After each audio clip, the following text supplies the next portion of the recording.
여러분, 16층짜리 아파트를 상상해 보시겠어요? HBM이 딱 그렇습니다. D램 칩을 16층으로 쌓아 올린 초고층 메모리죠. 그런데 이 아파트의 1층에 해당하는 부분이 있습니다. 로직 다이라고 불러요. 불과 2년 전까지만 해도 이 1층은 그냥 위층을 떠받치는 기둥 역할이 전부였습니다. 16층 건물이 무너지지 않게 버텨주는 기초. 그 이상도 이하도 아니었죠. 그런데 지금 삼성전자는 이 1층에 2나노 공정을 적용하고 있습니다. 스마트폰 최고급 두뇌에나 들어가던 그 최첨단 기술을 메모리 밑바닥에 넣는 겁니다. 더 충격적인 건요, 이렇게 만든 메모리는 스스로 생각하고 계산하고 심지어 오류까지 알아서 고칩니다. 메모리 반도체는 원래 생각을 못합니다. 그냥 데이터를 저장했다가 꺼내주는 창고 역할이거든요. 그런데 삼성전자는 이 창고에 두뇌를 이식하고 있는 겁니다. 도대체 왜 삼성전자는 메모리의 밑바닥에 이토록 목숨을 거는 걸까요? 오늘 영상에서는 세 가지 핵심을 파헤쳐 보겠습니다. 첫 번째, HBM의 1층, 로직 다이가 왜 갑자기 이렇게 중요해졌는지. 두 번째, 삼성전자의 2나노 전략이 SK 하이닉스와 TSMC 연합의 철옹성을 어떻게 뚫으려는 건지. 세 번째, 이 싸움이 우리 일상과 투자에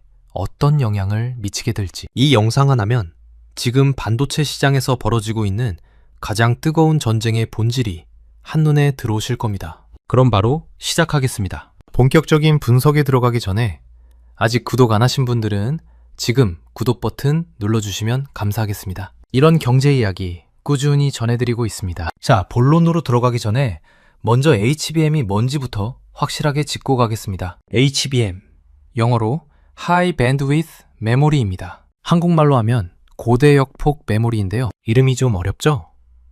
누구나 쉽게 이해할 수 있도록 설명해 드릴게요. 여러분, 고속도로를 떠올려 보세요. 일반 도로는 왕복 2차선이에요. 차가 2대밖에 동시에 못 지나가죠. 그런데 고속도로는 왕복 8차선, 10차선이잖아요. 한꺼번에 훨씬 많은 차가 지나갈 수 있습니다. 메모리도 똑같습니다. 일반 메모리는 데이터가 지나가는 길이 좁아요. 그래서 아무리 빠른 컴퓨터를 만들어도 데이터가 병목 구간에서 막혀버립니다. 그런데 HBM은 이 데이터 도로를 엄청나게 넓혀버린 겁니다. 기존 메모리가 왕복 2차선 도로라면 HBM은 왕복 1024차선 초고속 도로예요. 그리고 이번에 나오는 HBM4는요, 이걸 2048차선으로 2배 더 넓힙니다. 그런데 여기서 문제가 생깁니다. 도로를 아무리 넓혀도 톨게이트에서 막히면 소용이 없거든요. 차들이 쌩쌩 달려오다가 톨게이트 앞에서 줄 서서 기다리는 거 보신 적 있으시죠?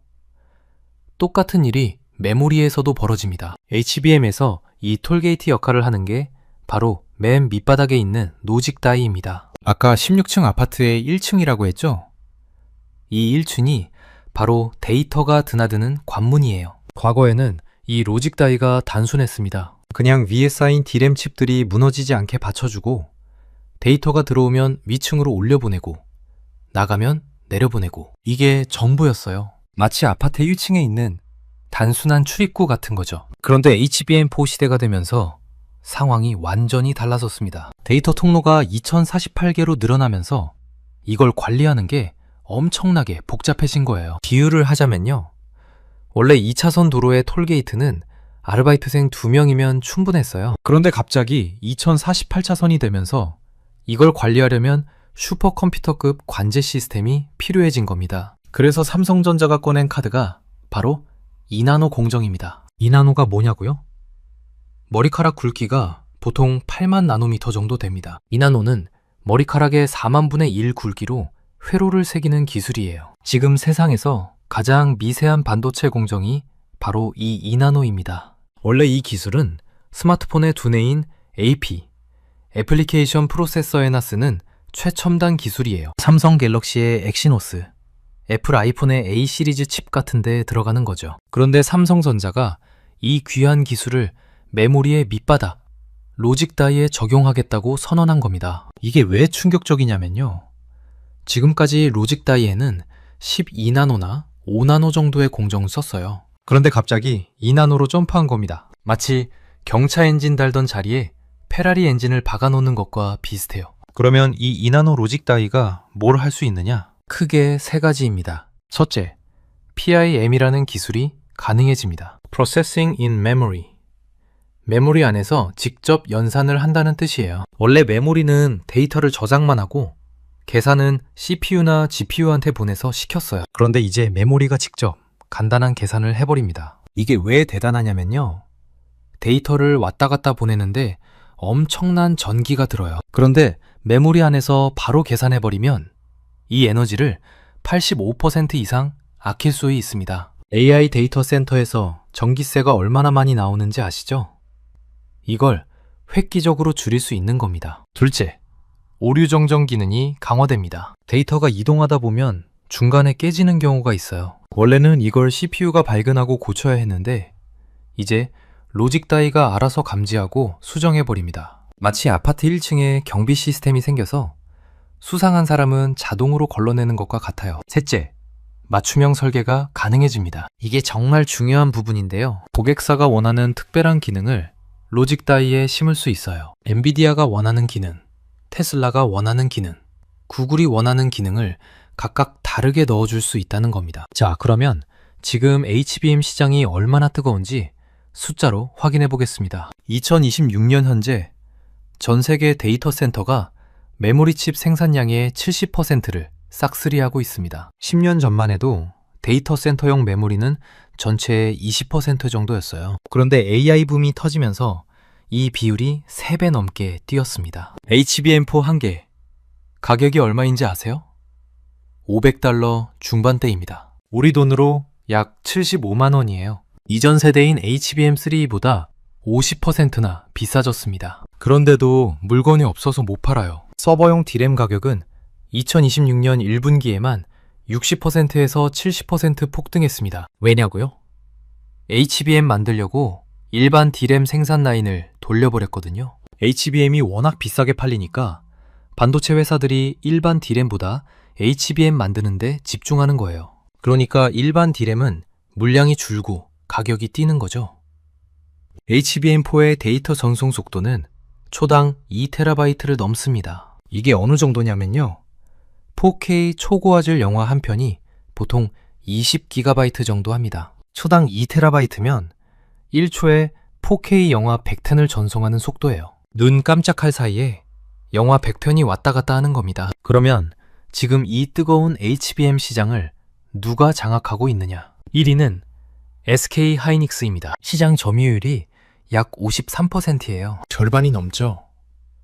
2위가 삼성전자로 약 38%입니다. 3위, 마이크론이 약 10% 정도 되고요. SK 하이닉스가 이렇게 압도적인 이유가 있습니다. 엔비디아의 선택을 받았거든요. 지금 AI 칩 시장의 절대 강자가 엔비디아잖아요. 엔비디아 GPU에 들어가는 HBM을 SK 하이닉스가 거의 독점 공급하고 있습니다. 심지어 엔비디아의 젠슨 황 CEO가 공개적으로 삼성전자 HBM의 품질 문제를 지적한 적도 있어요. 업계에서는 이게 엄청난 충격이었습니다. 세계 최고의 AI 칩 회사 CEO가 대놓고 삼성전자 제품을 믿을 수 없다고 한 거니까. 그런데 여기서 질문이 생깁니다. SK 하이닉스는 메모리 전문 회사예요. 로직 다이를 만드는 파운드리 기술이 없습니다. 그러면 SK 하이닉스의 HBM 로직 다이는 누가 만들까요? 정답은 TSMC입니다. 세계 1위 파운드리 회사죠. SK 하이닉스가 메모리를 만들고 TSMC가 로직 다이와 패키징을 담당하는 겁니다. 최고의 메모리 회사와 최고의 파운드리 회사가 손을 잡은 드림팀이에요. 이 조합이 지금 엔비디아의 절대적인 신뢰를 받고 있습니다. 검증된 품질, 안정적인 공급, 굳이 바꿀 이유가 없는 거죠. 그러면 삼성전자는 왜 이 철옹성에 도전하려는 걸까요? 여기서 첫 번째 원인이 나옵니다. 바로 메모리 병목 현상입니다. 아까 고속도로 비유 기억나시죠? 지금 AI의 발전 속도가 너무 빨라요. AI의 두뇌인 GPU는 페라리처럼 빨라졌는데 데이터가 지나가는 메모리 도로가 이 속도를 못 따라가는 겁니다. 이걸 업계에서는 메모리월이라고 부릅니다. 메모리가 벽처럼 막아서서 AI가 더 빨라지지 못하게 하는 거예요. 아무리 똑똑한 AI를 만들어도 데이터를 제때 못 가져오면 바보가 됩니다. 2026년 현재 AI는 학습 단계를 넘어서 실시간 추론 단계로 들어갔습니다. 학습은 뭐냐면요. AI한테 수많은 데이터를 보여주면서 이건 고양이야, 이건 강아지야 하고 가르치는 거예요. 시간이 좀 걸려도 괜찮아요. 그런데 추론은 달라요. 실시간으로 판단해야 합니다. 자율주행 자동차를 생각해 보세요. 앞에 사람이 튀어나왔는데 AI가 이게 사람인지 아닌지 판단하는데 3초 걸리면 어떻게 될까요? 사고 나죠. 그래서 데이터를 얼마나 빨리 주고받느냐가 AI 성능의 핵심이 됐습니다. 이 문제를 해결하는 게 바로 HBM이에요. 그리고 HBM의 성능을 결정하는 게 로직 다이고요. 두 번째 원인은 HBM4의 구조적 혁명입니다. HBM4는 기존 HBM3E와 완전히 다른 물건이에요. 아까 말씀드렸듯이 데이터 통로가 1024개에서 2048개로 2배가 됩니다. 이걸 업계에서는 라우팅 악몽이라고 불러요. 왜 악몽이냐고요? 2048개의 전선을 손톱만한 칩 안에 다 집어넣어야 하거든요. 그것도 서로 안 꼬이게. 이게 기존의 12나노나 5나노 공정으로는 물리적으로 불가능해졌습니다. 그래서 2나노가 필요한 거예요. 2나노 공정은 회로를 훨씬 더 촘촘하게 새길 수 있거든요. 같은 면적에 더 많은 전선을 넣을 수 있습니다. 여기서 삼성전자만의 강점이 드러납니다. 삼성전자는 세계에서 유일하게 메모리, 파운드리, 패키징을 다 할 수 있는 회사예요. SK하이닉스는 메모리는 잘 만들지만 파운드리가 없어요. 그래서 TSMC한테 로직 다이를 맡겨야 합니다. TSMC는 파운드리는 잘하지만 메모리는 안 만들어요. 그런데 삼성전자는요. 메모리도 자기가 만들고 로직 다이도 자기 파운드리에서 만들고 이걸 합치는 패키징도 자기가 합니다. 원스톱 서비스가 가능한 거예요. 이걸 업계에서는 턴키 전략이라고 부릅니다. 턴키. 열쇠만 돌리면 된다는 뜻이에요. 고객 입장에서 생각해 볼까요? SK하이닉스 TSMC 조합을 쓰려면 SK하이닉스랑 따로 얘기하고 TSMC랑 따로 얘기해야 해요. 문제가 생기면 누구 책임인지 서로 떠넘기기도 하죠. 그런데 삼성전자 턴키를 쓰면 삼성전자 한 곳이랑만 얘기하면 됩니다. 설계부터 생산, 조립, 배송까지 다 알아서 해주거든요. 마치 이사할 때 포장이사 업체 쓰는 것과 비슷해요. 직접 짐 싸고 트럭 부르고 새 집에서 풀고 하려면 복잡하잖아요. 포장이사 업체한테 맡기면 열쇠만 넘겨주면 끝이에요. 이 턴키 전략의 장점이 뭐냐면요. 첫째, 속도가 빠릅니다. 삼성전자 내부 추정에 따르면 개발 기간을 약 20% 단축할 수 있다고 해요. AI 시장에서 3개월 먼저 출시하면 시장을 선점할 수 있거든요. 이 속도 차이가 엄청난 경쟁력이 됩니다. 둘째, 가격이 저렴해집니다. SK하이닉스, TSMC 조합은 두 회사가 각각 마진을 가져가요. 삼성전자는 내부 거래니까 마진이 한 번만 붙습니다. 업계 추정으로는 전체 가격을 10%에서 20% 낮출 수 있다고 해요. 실제로 삼성전자는 2나노 웨이퍼 가격을 TSMC보다 33% 저렴하게 책정했습니다. TSMC가 3만 달러 정도 받을 때 삼성전자는 2만 달러에 공급하겠다는 거예요. 이건 분명히 공격적인 가격 전략입니다. 수익을 좀 포기하더라도 일단 고객을 확보하겠다는 거죠. 파운드리 사업은 한번 고객을 잡으면 쉽게 안 떠나거든요. 반도체 설계를 그 공정에 맞춰서 하기 때문에 다른 데로 옮기려면 처음부터 다시 해야 해요. 세 번째 원인, 맞춤형 HBM의 시대가 열리고 있습니다. 지금까지 HBM은 규격화된 제품이었어요. 마트에서 파는 생수처럼 다 똑같은 거죠. 그런데 AI 시장이 커지면서 고객마다 원하는 게 달라지기 시작했습니다. 엔비디아는 AI 학습에 최적화된 HBM을 원해요. 테슬라는 자율주행 추론에 특화된 HBM을 원하고요. 구글은 자기네 TPU라는 자체 AI 칩에 딱 맞는 HBM을 원합니다. 삼성전자의 2나노 로직 다이는 이 맞춤형 수요에 딱 맞습니다. 고객이 원하는 특별한 기능을 로직 다이에 새겨 넣을 수 있거든요. 보도에 따르면 삼성전자가 고객 맞춤형 로직 다이 설계에 이미 참여하고 있다고 합니다. 단순히 칩을 만들어주는 하청이 아니라 설계 단계부터 함께 고민하는 파트너로 역할을 넓히고 있는 거예요. 이게 왜 중요하냐면요. 설계부터 같이 하면 그 고객은 쉽게 떠나지 못합니다. 삼성전자의 기술이 제품 깊숙이 들어가 있으니까요. 마치 건물 지을 때 설계사가 기초부터 같이 하면 중간에 설계사 바꾸기 어려운 것과 같아요. 네 번째 원인, TSMC의 병목 현상입니다. 지금 TSMC에 무슨 일이 벌어지고 있는지 아세요?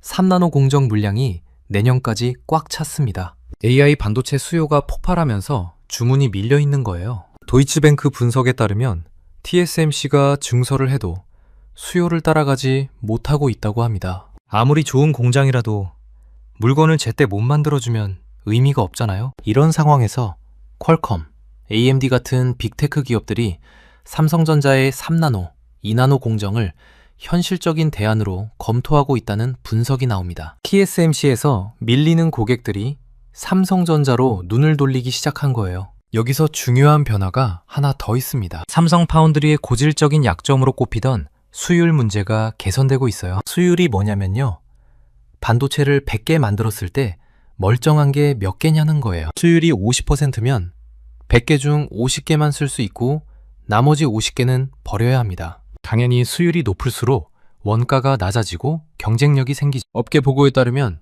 삼성전자의 2나노 수율이 50%에서 60% 수준까지 올라왔습니다. TSMC의 60%에서 70%에 비하면 아직 낮지만 양산이 가능한 단계까지는 온 거예요. 삼성전자는 자사 스마트폰 AP인 엑시노스 2600을 2나노 공정으로 양산하면서 수율을 끌어올리고 있습니다. 자기 제품으로 먼저 검증하고 있는 거죠. 파운드리 가동률도 올라가고 있어요. 지난해 50% 수준이던 가동률이 올해 상반기에는 60%대, 연내에는 70%까지 가능하다는 전망이 나옵니다. 그리고 결정적인 뉴스가 있습니다. 테슬라가 삼성전자와 165억 달러, 우리 돈으로 약 22조 원 규모의 칩 생산 계약을 맺었습니다. 22조 원이요. 삼성전자 반도체 역사상 단일 계약으로는 최대 규모예요. 테슬라의 차세대 자율주행 칩 AI6를 삼성전자 2나노 공정으로 만들기로 한 겁니다.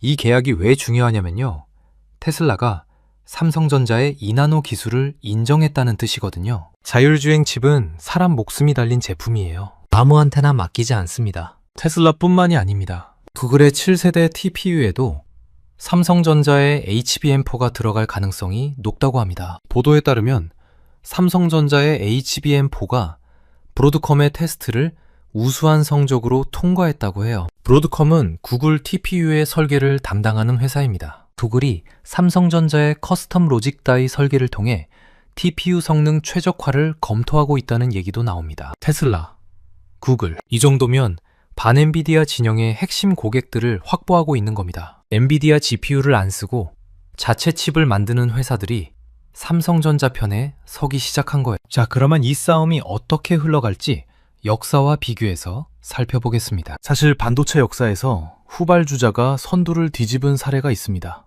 1980년대 D램 시장을 미국과 일본이 장악하고 있을 때 삼성전자는 후발주자였어요. 기술력도 떨어지고 품질도 안 좋고 누구도 삼성전자를 세계 1등이 될 거라고 생각 안 했습니다. 그런데 삼성전자가 뭘 했냐면요, 기술 격차가 벌어질 때 오히려 역주행 투자를 했어요. 경쟁사들이 불황에 투자를 줄일 때 삼성전자는 공격적으로 투자를 늘렸습니다. 그리고 결정적으로 새로운 기술 전환점에서 승부를 걸었습니다. 시장이 D램에서 플래시 메모리로 넘어갈 때 삼성전자가 가장 빨리 전환에 성공했어요. 기존 강자들이 D램에 집착하는 동안 삼성전자는 미래를 선점한 거죠. 지금 상황이 비슷합니다. HBM 시장이 단순한 메모리에서 컴퓨팅 메모리로 진화하고 있어요. 이 전환점에서 누가 먼저 적응하느냐가 승부를 가릴 겁니다. SK하이닉스 TSMC 연합은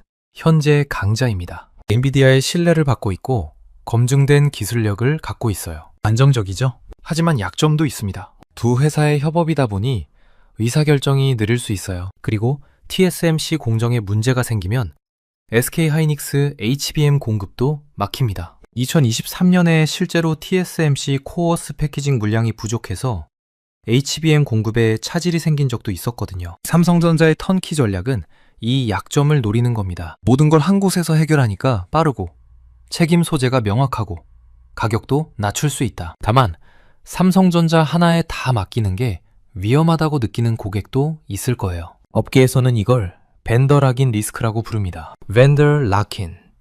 한 회사에 종속되는 위험이죠. 삼성전자 공장 하나에 문제가 생기면 메모리, 로직 다이, 패키징이 동시에 멈춥니다.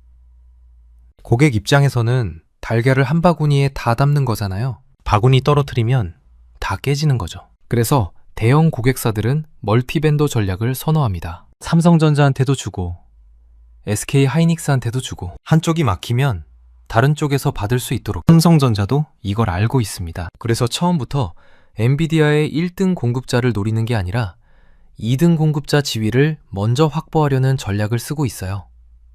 엔비디아 입장에서도 SK 하이닉스 한 곳에만 의존하면 위험하거든요. 삼성전자가 품질을 증명하면 물량의 30%, 40%는 삼성전자한테 줄 수 있습니다. 이게 바로 삼성전자가 노리는 포지션이에요. 그리고 테슬라, 구글, AMD처럼 엔비디아가 아닌 자체 AI 칩을 개발하는 회사들. 이 하이퍼스케일러 시장에서는 삼성전자가 1등 공급자가 될 수도 있습니다. 이 시장이 점점 커지고 있거든요. 자, 그러면 이 싸움에서 승패를 가를 핵심 변수는 뭘까요? 두 가지입니다. 첫 번째, 수율입니다. 삼성전자 2나노 수율이 TSMC 수준인 60%에서 70%까지 안정적으로 올라가느냐. 이게 안 되면 아무리 전략이 좋아도 가격 경쟁력이 안 나옵니다. 두 번째, 발열 제어입니다. 16단으로 쌓은 HBM4는 열이 엄청나게 납니다. 좁은 공간에 칩을 16개나 쌓아 올렸으니까요. 이 열을 어떻게 빼느냐가 기술적으로 가장 어려운 문제예요. 삼성전자는 하이브리드 본딩이라는 기술을 대안으로 제시하고 있는데 이건 아직 양산 난이도가 매우 높습니다. 자, 그러면 정리해 보겠습니다. 삼성전자가 HBM의 밑바닥, 로직 다이의 2나노 공정을 적용하는 건 단순한 기술 업그레이드가 아닙니다. 이건 반도체 시장의 게임 규칙 자체를 바꾸려는 시도예요. 지금까지 반도체 시장은 분업 체제였습니다. 메모리는 메모리 회사가, 파운드리는 파운드리 회사가, 패키징은 패키징 회사가 각자 잘하는 것만 했어요. SK 하이닉스, TSMC 연합이 분업 체제의 정점이죠. 삼성전자는 이 분업 체제를 수직 계열화, 즉 혼자 다 하는 체제로 바꾸려 합니다. 설계부터 메모리, 로직 다이, 패키징까지 원스톱으로. 이게 성공하면 삼성전자는 단순한 칩 제조사가 아니라 AI 반도체 플랫폼 기업이 됩니다. 고객한테 열쇠만 받으면 처음부터 끝까지 다 해주는 회사요. 투자자 입장에서 주목할 포인트를 말씀드릴게요. 첫째, 삼성전자 파운드리 가동률입니다. 이게 올해 70%를 넘기면 적자 탈출 가능성이 높아집니다. 지금 가장 중요한 지표예요. 둘째, HBM 시장 점유율 변화입니다. 삼성전자가 40%를 넘기면 SK 하이닉스와의 격차가 줄어들기 시작하는 거예요. 45%를 넘기면 사실상 양강체제가 됩니다. 셋째, 대형 고객사 계약 뉴스입니다. 테슬라처럼 상징적인 고객이 삼성전자를 선택했다는 뉴스가 나오면 주가에 긍정적인 신호가 됩니다. 반면 리스크도 있습니다. 2나노 수율이 60% 밑에서 정체되면 가격 경쟁력을 잃습니다. HBM 발열 문제가 해결 안 되면 고객사 신뢰를 잃을 수 있어요. TSMC가 증설을 빠르게 해서 병목을 풀어버리면 삼성전자로 넘어오려던 고객들이 다시 TSMC로 돌아갈 수도 있고요. 그래서 체크리스트를 드리겠습니다. 1번, 삼성전자 분기 실적 발표 때 파운드리 가동률과 수율 개선 언급이 나오는지 확인하시면 좋겠습니다. 2번, HBM 시장 점유율 발표를 주시하시면 좋겠습니다. 분기마다 시장조사기관에서 발표하는데 삼성전자 점유율이 40% 넘는지가 중요합니다. 3번, 엔비디아의 공급사 다변화 뉴스가 나오는지 보시면 좋겠습니다. 엔비디아가 삼성전자 HBM을 테스트 통과시켰다는 뉴스가 나오면 게임 체인저가 될 수 있어요. 4번, TSMC의 용량 관련 뉴스입니다. TSMC, 공정이 계속 부족하다는 뉴스가 나오면 삼성전자의 기회가 됩니다. 마지막으로 큰 그림을 말씀드릴게요. 지금 반도체 시장에서 벌어지는 일은 단순한 회사 간 경쟁이 아닙니다. AI 시대의 핵심 인프라를 누가 장악하느냐의 싸움이에요. AI가 물이라면 HBM은 수도관입니다. 물이 아무리 많아도 수도관이 좁으면 집에 물이 안 와요. 지금 삼성전자와 SK 하이닉스가 이 수도관을 누가 더 잘 만드느냐를 놓고 경쟁하는 겁니다. 삼성전자의 2나노 로직 다이지 전략이 성공하면 한국이 AI 시대의 핵심 인프라를 양손에 쥐게 됩니다. SK 하이닉스와 삼성전자, 이 두 회사가 전 세계 HBM 시장의 90% 이상을 장악하고 있거든요. 이건 단순히 두 회사의 이익 문제가 아닙니다. 한국 경제의 미래가 달린 문제예요. 2026년은 삼성전자의 실행의 해입니다. 전략은 완벽합니다. 이론적으로요. 이제 남은 건 실제로 증명하는 것뿐이에요. 2나노 수율을 안정화하고 테슬라 칩을 성공적으로 양산하고 HBM4로 고객사 신뢰를 얻는 것. 이 세 가지가 2026년에 달성되면 삼성전자 반도체의 반등이 시작됩니다. 반대로 이 중 하나라도 어긋나면 SK 하이닉스, TSMC 연합과의 격차는 더 벌어질 수 있어요. 오늘 핵심을 세 줄로 정리해 드리겠습니다. 하나, HBM의 밑바닥인 로직 다이가 단순한 받침대에서 AI의 두뇌로 진화하고 있습니다. 삼성전자는 여기에 2나노 공정을 최초로 적용합니다. 둘, 삼성전자의 턴키 전략은 설계부터 패키징까지 원스톱으로 해결하는 겁니다. 이게 성공하면 SK 하이닉스, TSMC 연합의 철옹성에 균열이 생깁니다. 셋, 2026년 관전 포인트는 수율 안정화, 테슬라 양산 성공, HBM4 고객 확보입니다. 이 세 가지가 삼성전자 반도체의 운명을 결정합니다. 여러분은 삼성전자의 이번 승부수를 어떻게 보시나요? 턴키 전략이 SK 하이닉스, TSMC 연합을 뚫을 수 있을지, 아니면 분업체제의 효율성이 더 유리할지, 여러분의 생각을 댓글로 공유해 주세요. 오늘 영상은 여기까지입니다. 긴 영상 시청해 주셔서 감사합니다. 구독과 좋아요 한 번씩만 눌러주시면 정말 크나큰 도움이 됩니다. 여러분, 16층짜리 아파트를 상상해 보시겠어요? HBM이 딱 그렇습니다. D램 칩을 16층으로 쌓아 올린 초고층 메모리죠. 그런데 이 아파트의 1층에 해당하는 부분이 있습니다. 로직 다이라고 불러요. 불과 2년 전까지만 해도 이 1층은 그냥 위층을 떠받치는 기둥 역할이 전부였습니다. 16층 건물이 무너지지 않게 버텨주는 기초. 그 이상도 이하도 아니었죠. 그런데 지금 삼성전자는 이 1층에 2나노 공정을 적용하고 있습니다. 스마트폰 최고급 두뇌에나 들어가던 그 최첨단 기술을 메모리 밑바닥에 넣는 겁니다. 더 충격적인 건요, 이렇게 만든 메모리는 스스로 생각하고 계산하고 심지어 오류까지 알아서 고칩니다. 메모리 반도체는 원래 생각을 못합니다. 그냥 데이터를 저장했다가 꺼내주는 창고 역할이거든요. 그런데 삼성전자는 이 창고에 두뇌를 이식하고 있는 겁니다. 도대체 왜 삼성전자는 메모리의 밑바닥에 이토록 목숨을 거는 걸까요? 오늘 영상에서는 세 가지 핵심을 파헤쳐 보겠습니다. 첫 번째, HBM의 1층, 로직 다이가 왜 갑자기 이렇게 중요해졌는지. 두 번째, 삼성전자의 2나노 전략이 SK 하이닉스와 TSMC 연합의 철옹성을 어떻게 뚫으려는 건지. 세 번째, 이 싸움이 우리 일상과 투자에 어떤 영향을 미치게 될지. 이 영상 하나면 지금 반도체 시장에서 벌어지고 있는 가장 뜨거운 전쟁의 본질이 한눈에 들어오실 겁니다. 그럼 바로 시작하겠습니다. 본격적인 분석에 들어가기 전에 아직 구독 안 하신 분들은 지금 구독 버튼 눌러주시면 감사하겠습니다. 이런 경제 이야기 꾸준히 전해드리고 있습니다. 자, 본론으로 들어가기 전에 먼저 HBM이 뭔지부터 확실하게 짚고 가겠습니다. HBM, 영어로 High Bandwidth Memory입니다. 한국말로 하면 고대역폭 메모리인데요. 이름이 좀 어렵죠?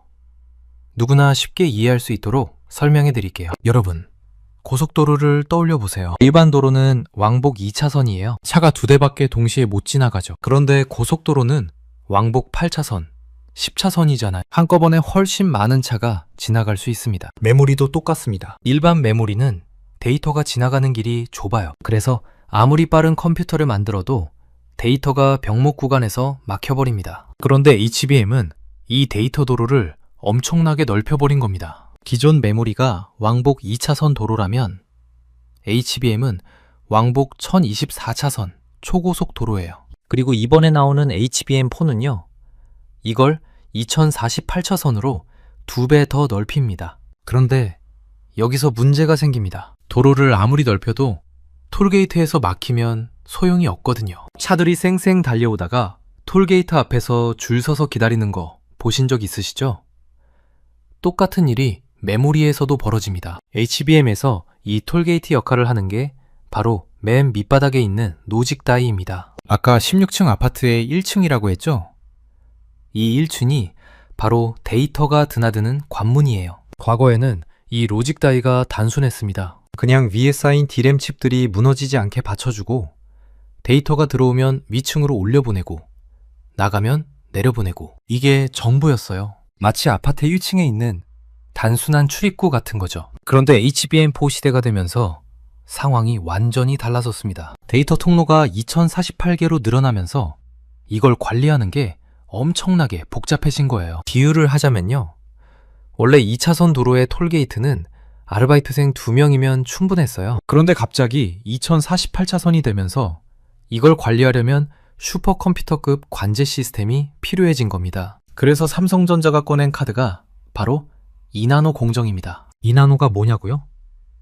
머리카락 굵기가 보통 8만 나노미터 정도 됩니다. 2나노는 머리카락의 4만 분의 1 굵기로 회로를 새기는 기술이에요. 지금 세상에서 가장 미세한 반도체 공정이 바로 이 2나노입니다. 원래 이 기술은 스마트폰의 두뇌인 AP, 애플리케이션 프로세서에나 쓰는 최첨단 기술이에요. 삼성 갤럭시의 엑시노스, 애플 아이폰의 A 시리즈 칩 같은 데 들어가는 거죠. 그런데 삼성전자가 이 귀한 기술을 메모리의 밑바닥, 로직 다이에 적용하겠다고 선언한 겁니다. 이게 왜 충격적이냐면요. 지금까지 로직 다이에는 12나노나 5나노 정도의 공정을 썼어요. 그런데 갑자기 2나노로 점프한 겁니다. 마치 경차 엔진 달던 자리에 페라리 엔진을 박아놓는 것과 비슷해요. 그러면 이 2나노 로직 다이가 뭘 할 수 있느냐? 크게 세 가지입니다. 첫째, PIM이라는 기술이 가능해집니다. Processing in Memory. 메모리 안에서 직접 연산을 한다는 뜻이에요. 원래 메모리는 데이터를 저장만 하고 계산은 CPU나 GPU한테 보내서 시켰어요. 그런데 이제 메모리가 직접 간단한 계산을 해버립니다. 이게 왜 대단하냐면요. 데이터를 왔다 갔다 보내는데 엄청난 전기가 들어요. 그런데 메모리 안에서 바로 계산해버리면 이 에너지를 85% 이상 아낄 수 있습니다. AI 데이터 센터에서 전기세가 얼마나 많이 나오는지 아시죠? 이걸 획기적으로 줄일 수 있는 겁니다. 둘째, 오류 정정 기능이 강화됩니다. 데이터가 이동하다 보면 중간에 깨지는 경우가 있어요. 원래는 이걸 CPU가 발견하고 고쳐야 했는데 이제 로직 다이가 알아서 감지하고 수정해버립니다. 마치 아파트 1층에 경비 시스템이 생겨서 수상한 사람은 자동으로 걸러내는 것과 같아요. 셋째, 맞춤형 설계가 가능해집니다. 이게 정말 중요한 부분인데요. 고객사가 원하는 특별한 기능을 로직 다이에 심을 수 있어요. 엔비디아가 원하는 기능, 테슬라가 원하는 기능, 구글이 원하는 기능을 각각 다르게 넣어줄 수 있다는 겁니다. 자, 그러면 지금 HBM 시장이 얼마나 뜨거운지 숫자로 확인해 보겠습니다. 2026년 현재 전 세계 데이터 센터가 메모리 칩 생산량의 70%를 싹쓸이하고 있습니다. 10년 전만 해도 데이터 센터용 메모리는 전체의 20% 정도였어요. 그런데 AI 붐이 터지면서 이 비율이 3배 넘게 뛰었습니다. HBM4 한 개, 가격이 얼마인지 아세요? $500 중반대입니다. 우리 돈으로 약 75만 원이에요. 이전 세대인 HBM3보다 50%나 비싸졌습니다. 그런데도 물건이 없어서 못 팔아요. 서버용 D램 가격은 2026년 1분기에만 60%에서 70% 폭등했습니다. 왜냐고요? HBM 만들려고 일반 D램 생산 라인을 돌려버렸거든요. HBM이 워낙 비싸게 팔리니까 반도체 회사들이 일반 D램보다 HBM 만드는데 집중하는 거예요. 그러니까 일반 D램은 물량이 줄고 가격이 뛰는 거죠. HBM4의 데이터 전송 속도는 초당 2TB를 넘습니다. 이게 어느 정도냐면요. 4K 초고화질 영화 한 편이 보통 20GB 정도 합니다. 초당 2TB면 1초에 4K 영화 100편을 전송하는 속도예요. 눈 깜짝할 사이에 영화 100편이 왔다 갔다 하는 겁니다. 그러면 지금 이 뜨거운 HBM 시장을 누가 장악하고 있느냐? 1위는 SK 하이닉스입니다. 시장 점유율이 약 53%예요. 절반이 넘죠. 2위가 삼성전자로 약 38%입니다. 3위. 마이크론이 약 10% 정도 되고요. SK하이닉스가 이렇게 압도적인 이유가 있습니다. 엔비디아의 선택을 받았거든요. 지금 AI 칩 시장의 절대 강자가 엔비디아잖아요. 엔비디아 GPU에 들어가는 HBM을 SK하이닉스가 거의 독점 공급하고 있습니다. 심지어 엔비디아의 젠슨 황 CEO가 공개적으로 삼성전자 HBM의 품질 문제를 지적한 적도 있어요. 업계에서는 이게 엄청난 충격이었습니다. 세계 최고의 AI 칩 회사 CEO가 대놓고 삼성전자 제품을 믿을 수 없다고 한 거니까. 그런데 여기서 질문이 생깁니다. SK하이닉스는 메모리 전문 회사예요. 로직 다이를 만드는 파운드리 기술이 없습니다. 그러면 SK하이닉스의 HBM 로직 다이는 누가 만들까요? 정답은 TSMC입니다. 세계 1위 파운드리 회사죠. SK하이닉스가 메모리를 만들고 TSMC가 로직 다이와 패키징을 담당하는 겁니다. 최고의 메모리 회사와 최고의 파운드리 회사가 손을 잡은 드림팀이에요. 이 조합이 지금 엔비디아의 절대적인 신뢰를 받고 있습니다. 검증된 품질, 안정적인 공급, 굳이 바꿀 이유가 없는 거죠. 그러면 삼성전자는 왜 이 철옹성에 도전하려는 걸까요? 여기서 첫 번째 원인이 나옵니다. 바로 메모리 병목 현상입니다. 아까 고속도로 비유 기억나시죠? 지금 AI의 발전 속도가 너무 빨라요. AI의 두뇌인 GPU는 페라리처럼 빨라졌는데 데이터가 지나가는 메모리 도로가 이 속도를 못 따라가는 겁니다. 이걸 업계에서는 메모리월이라고 부릅니다. 메모리가 벽처럼 막아서서 AI가 더 빨라지지 못하게 하는 거예요. 아무리 똑똑한 AI를 만들어도 데이터를 제때 못 가져오면 바보가 됩니다. 2026년 현재 AI는 학습 단계를 넘어서 실시간 추론 단계로 들어갔습니다. 학습은 뭐냐면요. AI한테 수많은 데이터를 보여주면서 이건 고양이야, 이건 강아지야 하고 가르치는 거예요. 시간이 좀 걸려도 괜찮아요. 그런데 추론은 달라요. 실시간으로 판단해야 합니다. 자율주행 자동차를 생각해 보세요. 앞에 사람이 튀어나왔는데 AI가 이게 사람인지 아닌지 판단하는데 3초 걸리면 어떻게 될까요?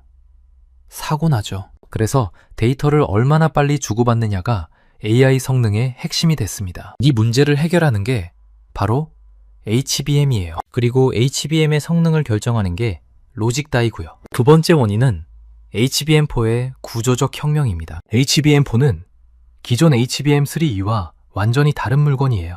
아까 말씀드렸듯이 데이터 통로가 1024개에서 2048개로 2배가 됩니다. 이걸 업계에서는 라우팅 악몽이라고 불러요. 왜 악몽이냐고요?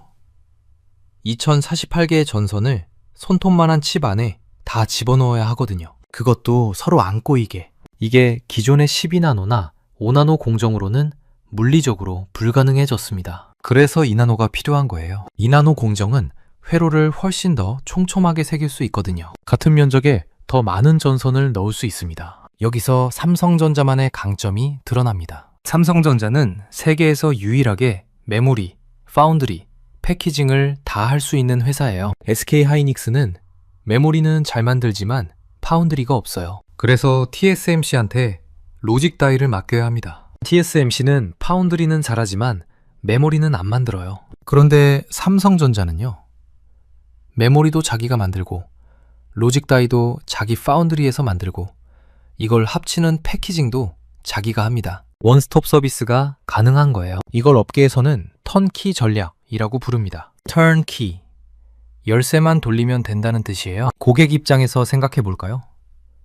SK하이닉스 TSMC 조합을 쓰려면 SK하이닉스랑 따로 얘기하고 TSMC랑 따로 얘기해야 해요. 문제가 생기면 누구 책임인지 서로 떠넘기기도 하죠. 그런데 삼성전자 턴키를 쓰면 삼성전자 한 곳이랑만 얘기하면 됩니다. 설계부터 생산, 조립, 배송까지 다 알아서 해주거든요. 마치 이사할 때 포장이사 업체 쓰는 것과 비슷해요. 직접 짐 싸고 트럭 부르고 새 집에서 풀고 하려면 복잡하잖아요. 포장이사 업체한테 맡기면 열쇠만 넘겨주면 끝이에요. 이 턴키 전략의 장점이 뭐냐면요. 첫째, 속도가 빠릅니다. 삼성전자 내부 추정에 따르면 개발 기간을 약 20% 단축할 수 있다고 해요. AI 시장에서 3개월 먼저 출시하면 시장을 선점할 수 있거든요. 이 속도 차이가 엄청난 경쟁력이 됩니다. 둘째, 가격이 저렴해집니다. SK 하이닉스, TSMC 조합은 두 회사가 각각 마진을 가져가요. 삼성전자는 내부 거래니까 마진이 한 번만 붙습니다. 업계 추정으로는 전체 가격을 10%에서 20% 낮출 수 있다고 해요. 실제로 삼성전자는 2나노 웨이퍼 가격을 TSMC보다 33% 저렴하게 책정했습니다. TSMC가 3만 달러 정도 받을 때 삼성전자는 2만 달러에 공급하겠다는 거예요. 이건 분명히 공격적인 가격 전략입니다. 수익을 좀 포기하더라도 일단 고객을 확보하겠다는 거죠. 파운드리 사업은 한번 고객을 잡으면 쉽게 안 떠나거든요. 반도체 설계를 그 공정에 맞춰서 하기 때문에 다른 데로 옮기려면 처음부터 다시 해야 해요. 세 번째 원인, 맞춤형 HBM의 시대가 열리고 있습니다. 지금까지 HBM은 규격화된 제품이었어요. 마트에서 파는 생수처럼 다 똑같은 거죠. 그런데 AI 시장이 커지면서 고객마다 원하는 게 달라지기 시작했습니다. 엔비디아는 AI 학습에 최적화된 HBM을 원해요. 테슬라는 자율주행 추론에 특화된 HBM을 원하고요. 구글은 자기네 TPU라는 자체 AI 칩에 딱 맞는 HBM을 원합니다. 삼성전자의 2나노 로직 다이는 이 맞춤형 수요에 딱 맞습니다. 고객이 원하는 특별한 기능을 로직 다이에 새겨 넣을 수 있거든요. 보도에 따르면 삼성전자가 고객 맞춤형 로직 다이 설계에 이미 참여하고 있다고 합니다. 단순히 칩을 만들어주는 하청이 아니라 설계 단계부터 함께 고민하는 파트너로 역할을 넓히고 있는 거예요. 이게 왜 중요하냐면요. 설계부터 같이 하면 그 고객은 쉽게 떠나지 못합니다. 삼성전자의 기술이 제품 깊숙이 들어가 있으니까요. 마치 건물 지을 때 설계사가 기초부터 같이 하면 중간에 설계사 바꾸기 어려운 것과 같아요. 네 번째 원인, TSMC의 병목 현상입니다. 지금 TSMC에 무슨 일이 벌어지고 있는지 아세요? 3나노 공정 물량이 내년까지 꽉 찼습니다. AI 반도체 수요가 폭발하면서 주문이 밀려 있는 거예요. 도이치뱅크 분석에 따르면 TSMC가 증설을 해도 수요를 따라가지 못하고 있다고 합니다. 아무리 좋은 공장이라도 물건을 제때 못 만들어주면 의미가 없잖아요. 이런 상황에서 퀄컴, AMD 같은 빅테크 기업들이 삼성전자의 3나노, 2나노 공정을 현실적인 대안으로 검토하고 있다는 분석이 나옵니다. TSMC에서 밀리는 고객들이 삼성전자로 눈을 돌리기 시작한 거예요. 여기서 중요한 변화가 하나 더 있습니다. 삼성 파운드리의 고질적인 약점으로 꼽히던 수율 문제가 개선되고 있어요. 수율이 뭐냐면요. 반도체를 100개 만들었을 때 멀쩡한 게 몇 개냐는 거예요. 수율이 50%면 100개 중 50개만 쓸 수 있고 나머지 50개는 버려야 합니다. 당연히 수율이 높을수록 원가가 낮아지고 경쟁력이 생기죠. 업계 보고에 따르면 삼성전자의 2나노 수율이 50%에서 60% 수준까지 올라왔습니다. TSMC의 60%에서 70%에 비하면 아직 낮지만 양산이 가능한 단계까지는 온 거예요. 삼성전자는 자사 스마트폰 AP인 엑시노스 2600을 2나노 공정으로 양산하면서 수율을 끌어올리고 있습니다. 자기 제품으로 먼저 검증하고 있는 거죠. 파운드리 가동률도 올라가고 있어요. 지난해 50% 수준이던 가동률이 올해 상반기에는 60%대, 연내에는 70%까지 가능하다는 전망이 나옵니다. 그리고 결정적인 뉴스가 있습니다. 테슬라가 삼성전자와 165억 달러, 우리 돈으로 약 22조 원 규모의 칩 생산 계약을 맺었습니다. 22조 원이요. 삼성전자 반도체 역사상 단일 계약으로는 최대 규모예요. 테슬라의 차세대 자율주행 칩 AI6를 삼성전자 2나노 공정으로 만들기로 한 겁니다. 이 계약이 왜 중요하냐면요. 테슬라가 삼성전자의 2나노 기술을 인정했다는 뜻이거든요. 자율주행 칩은 사람 목숨이 달린 제품이에요. 아무한테나 맡기지 않습니다. 테슬라뿐만이 아닙니다. 구글의 7세대 TPU에도 삼성전자의 HBM4가 들어갈 가능성이 높다고 합니다. 보도에 따르면 삼성전자의 HBM4가 브로드컴의 테스트를 우수한 성적으로 통과했다고 해요. 브로드컴은 구글 TPU의 설계를 담당하는 회사입니다. 구글이 삼성전자의 커스텀 로직 다이 설계를 통해 TPU 성능 최적화를 검토하고 있다는 얘기도 나옵니다. 테슬라, 구글, 이 정도면 반엔비디아 진영의 핵심 고객들을 확보하고 있는 겁니다. 엔비디아 GPU를 안 쓰고 자체 칩을 만드는 회사들이 삼성전자 편에 서기 시작한 거예요. 자, 그러면 이 싸움이 어떻게 흘러갈지 역사와 비교해서 살펴보겠습니다. 사실 반도체 역사에서 후발주자가 선두를 뒤집은 사례가 있습니다. 1980년대 D램 시장을 미국과 일본이 장악하고 있을 때 삼성전자는 후발주자였어요. 기술력도 떨어지고 품질도 안 좋고 누구도 삼성전자를 세계 1등이 될 거라고 생각 안 했습니다. 그런데 삼성전자가 뭘 했냐면요. 기술 격차가 벌어질 때 오히려 역주행 투자를 했어요. 경쟁사들이 불황에 투자를 줄일 때 삼성전자는 공격적으로 투자를 늘렸습니다. 그리고 결정적으로 새로운 기술 전환점에서 승부를 걸었습니다. 시장이 D램에서 플래시 메모리로 넘어갈 때 삼성전자가 가장 빨리 전환에 성공했어요. 기존 강자들이 D램에 집착하는 동안 삼성전자는 미래를 선점한 거죠. 지금 상황이 비슷합니다. HBM 시장이 단순한 메모리에서 컴퓨팅 메모리로 진화하고 있어요. 이 전환점에서 누가 먼저 적응하느냐가 승부를 가릴 겁니다. SK 하이닉스 TSMC 연합은 현재 강자입니다. 엔비디아의 신뢰를 받고 있고 검증된 기술력을 갖고 있어요. 안정적이죠? 하지만 약점도 있습니다. 두 회사의 협업이다 보니 의사결정이 느릴 수 있어요. 그리고 TSMC 공정에 문제가 생기면 SK하이닉스 HBM 공급도 막힙니다. 2023년에 실제로 TSMC 코어스 패키징 물량이 부족해서 HBM 공급에 차질이 생긴 적도 있었거든요. 삼성전자의 턴키 전략은 이 약점을 노리는 겁니다. 모든 걸 한 곳에서 해결하니까 빠르고 책임 소재가 명확하고 가격도 낮출 수 있다. 다만 삼성전자 하나에 다 맡기는 게 위험하다고 느끼는 고객도 있을 거예요. 업계에서는 이걸 벤더 락인 리스크라고 부릅니다. 벤더 락인. 한 회사에 종속되는 위험이죠. 삼성전자 공장 하나에 문제가 생기면 메모리, 로직 다이, 패키징이 동시에 멈춥니다. 고객 입장에서는 달걀을 한 바구니에 다 담는 거잖아요. 바구니 떨어뜨리면 다 깨지는 거죠. 그래서 대형 고객사들은 멀티벤더 전략을 선호합니다. 삼성전자한테도 주고 SK하이닉스한테도 주고 한쪽이 막히면 다른 쪽에서 받을 수 있도록 삼성전자도 이걸 알고 있습니다. 그래서 처음부터 엔비디아의 1등 공급자를 노리는 게 아니라 2등 공급자 지위를 먼저 확보하려는 전략을 쓰고 있어요. 엔비디아 입장에서도 SK하이닉스 한 곳에만 의존하면 위험하거든요. 삼성전자가 품질을 증명하면 물량의 30%, 40%는 삼성전자한테 줄 수 있습니다. 이게 바로 삼성전자가 노리는 포지션이에요. 그리고 테슬라, 구글, AMD처럼 엔비디아가 아닌 자체 AI 칩을 개발하는 회사들. 이 하이퍼스케일러 시장에서는 삼성전자가 1등 공급자가 될 수도 있습니다. 이 시장이 점점 커지고 있거든요. 자, 그러면 이 싸움에서 승패를 가를 핵심 변수는 뭘까요?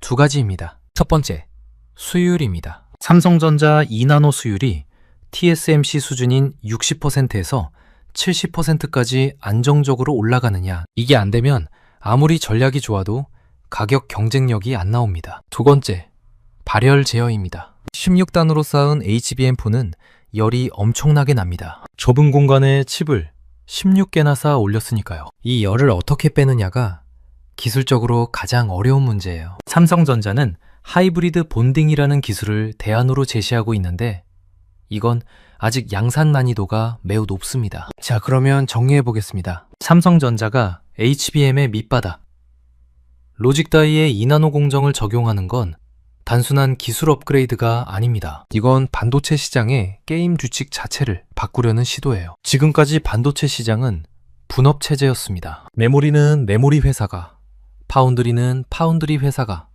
패키징은 패키징 회사가 각자 잘하는 것만 했어요. SK하이닉스, TSMC 연합이 분업 체제의 정점이죠. 삼성전자는 이 분업 체제를 수직 계열화, 즉 혼자 다 하는 체제로 바꾸려 합니다. 설계부터 메모리, 로직 다이, 패키징까지 원스톱으로. 이게 성공하면 삼성전자는 단순한 칩 제조사가 아니라 AI 반도체 플랫폼 기업이 됩니다. 고객한테 열쇠만 받으면 처음부터 끝까지 다 해주는 회사요. 투자자 입장에서 주목할 포인트를 말씀드릴게요. 첫째, 삼성전자 파운드리 가동률입니다. 이게 올해 70%를 넘기면 적자 탈출 가능성이 높아집니다. 지금 가장 중요한 지표예요. 둘째, HBM 시장 점유율 변화입니다. 삼성전자가 40%를 넘기면 SK 하이닉스와의 격차가 줄어들기 시작하는 거예요. 45%를 넘기면 사실상 양강체제가 됩니다. 셋째,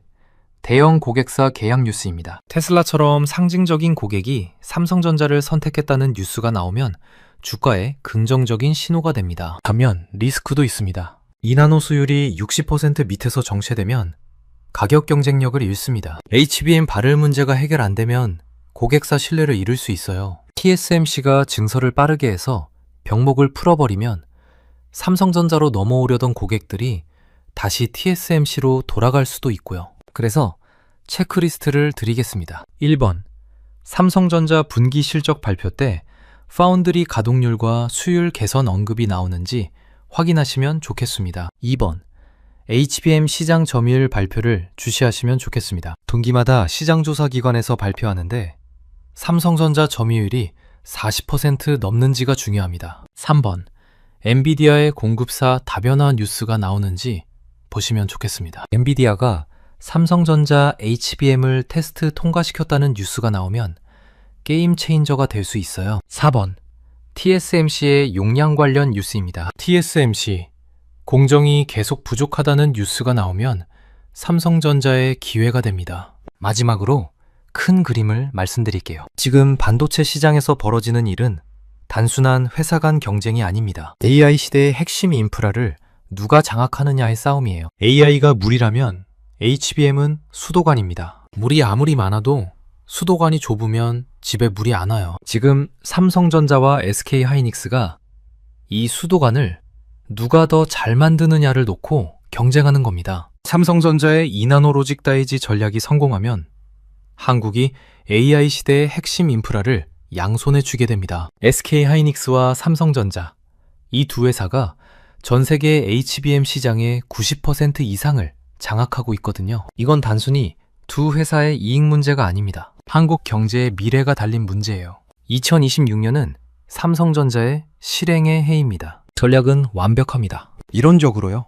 이제 남은 건 실제로 증명하는 것뿐이에요. 2나노 수율을 안정화하고 테슬라 칩을 성공적으로 양산하고 HBM4로 고객사 신뢰를 얻는 것. 이 세 가지가 2026년에 달성되면 삼성전자 반도체의 반등이 시작됩니다. 반대로 이 중 하나라도 어긋나면 SK 하이닉스, TSMC 연합과의 격차는 더 벌어질 수 있어요. 오늘 핵심을 세 줄로 정리해드리겠습니다. 하나, HBM의 밑바닥인 로직 다이가 단순한 받침대에서 AI의 두뇌로 진화하고 있습니다. 삼성전자는 여기에 2나노 공정을 최초로 적용합니다. 둘, 삼성전자의 턴키 전략은 설계부터 패키징까지 원스톱으로 해결하는 겁니다. 이게 성공하면 SK 하이닉스, TSMC 연합의 철옹성에 균열이 생깁니다. 셋, 2026년 관전 포인트는 수율 안정화, 테슬라 양산 성공, HBM4